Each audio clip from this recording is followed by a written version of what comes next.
Imagine a world, not of cities and nations, but a vast, untamed wilderness. A world where survival is a daily struggle against predators, scarcity, and the elements. In this world, the lone human is vulnerable, a fleeting presence. But a group is a force of nature. For hundreds of thousands of years, long before the first words were written, our ancestors weren't just surviving, they were thriving. And they did it through the most powerful tool ever developed: cooperation.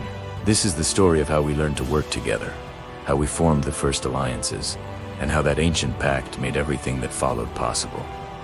It's the story of us. We often picture our early ancestors as rugged individualists, fighting for their own survival. But the archaeological and anthropological evidence tells a very different story. The true key to our success wasn't brute strength, but social intelligence. Our journey begins hundreds of thousands of years ago, with species like Homo habilis. Their fossil sites aren't just scattered bones. They are snapshots of group life. We find evidence of shared living spaces, hearths where groups gathered for warmth and safety, and collections of tools that suggest more than one person was at work. This wasn't just about huddling together for warmth. It was the dawn of a revolutionary idea: the division of labor. Different individuals could specialize in different tasks, making the entire group more efficient. Some might be skilled at knapping flint into sharp tools, while others had the patience and knowledge to find edible plants and roots. The elderly, unable to hunt, could care for the young, freeing up stronger adults for more strenuous tasks. They also served as living libraries, holding generations of knowledge about seasons, animal migrations, and medicinal plants. This simple act of sharing responsibilities was a monumental leap.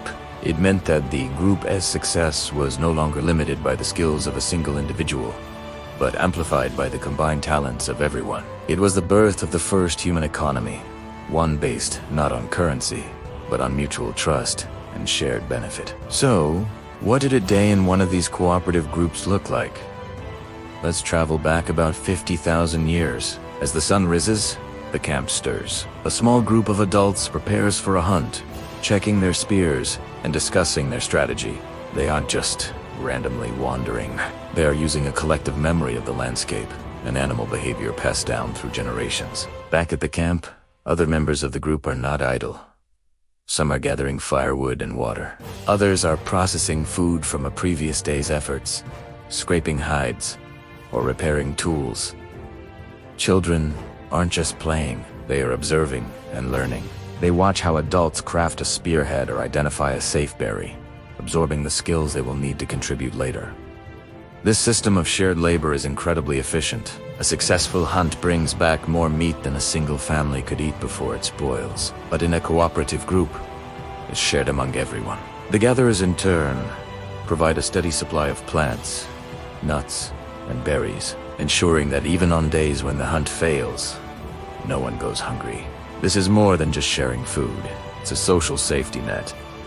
It's an insurance policy against failure. This reliability allowed our ancestors to take bigger risks, to hunt larger, more dangerous game, and to expand into new, challenging environments. Every member, from the youngest to the oldest, had a role to play, a value to contribute. Their society was a complex, interwoven system where the well-being of the individual was inseparable from the well-being of the group. Perhaps the most dramatic example of early human cooperation is the organized hunt. Hunting a mammoth, a bison, or a giant deer is not a job for one person. It requires a plan, communication, and flawless teamwork. Fossil evidence shows us kill sites where entire herds of animals were driven off cliffs or into narrow ravines. These were not accidents. These were sophisticated, large-scale operations that would have required dozens of individuals working in perfect sync. Imagine the scene.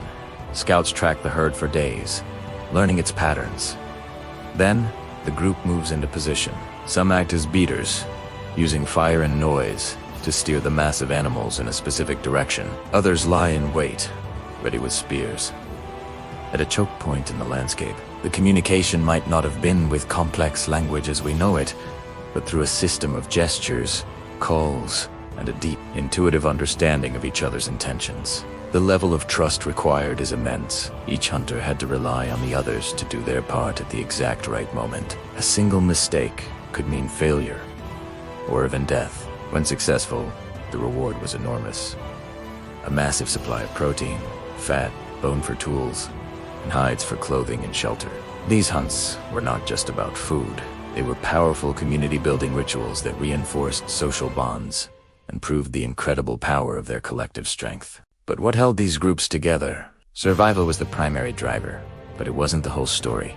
The glue was social. Our ancestors developed complex social rules, traditions, and what we might call culture. We see the beginnings of this in shared artistic expression, like the stunning cave paintings that appear around the world.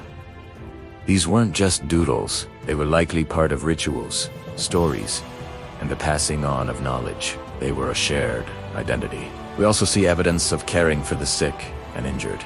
Skeletons of early humans have been found with healed fractures or signs of debilitating disease that they could not have possibly survived on their own. This tells us that the group invested resources in caring for its weaker members, understanding that every individual was valuable. This social fabric was maintained through constant interaction. Grooming, sharing food, and simply spending time together reinforced trust and empathy. They developed concepts of fairness and reciprocity. The idea that if I help you today, you will help me tomorrow.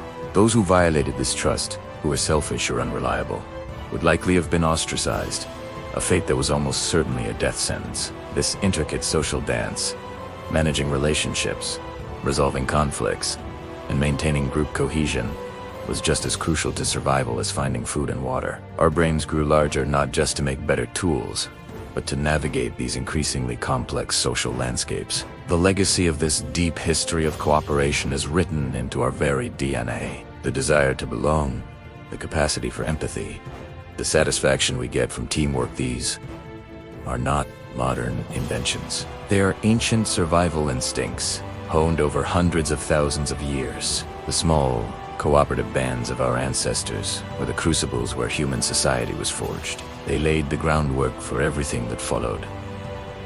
The development of agriculture, the rise of villages and cities, and the creation of global civilizations. Every time we collaborate on a project, cheer for a sports team, or help a neighbor, we are tapping into this ancient impulse. We are the descendants of the ultimate collaborators. Our greatest achievements have never been the work of lone geniuses, but the product of collective effort, of standing on the shoulders of those who came before us. As we face the complex, global challenges of our own time, perhaps the most important lesson our ancestors can teach us is this: we are stronger together. Our ability to cooperate on a massive scale is our species-defining characteristic, our ultimate superpower. The story of early human survival is a powerful reminder that our greatest strength lies not in our individual abilities, but in our connections to each other.